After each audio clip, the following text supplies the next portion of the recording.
So dito check natin, no. Tignan niyo. Bumababa yung temperature niya. Hindi kasi makita dito eh, no.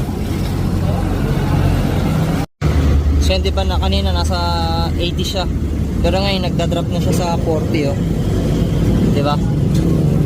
So hindi ko muna tinanggal kasi bubulwak siya eh. Ayan. So di ba nasa 40 na siya? Tignan nga natin kung accurate yung temp niya. Metal, tignan mo bumababa, oh. Ibig sabihin malamig na yung ano. O, di ba? Accurate siya. So yung brand na to ay D1.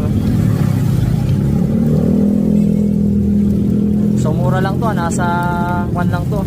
250 plus. O, di ba? Itagilit mo nga tol. Ayan, ganyan yung itsura niya, oh.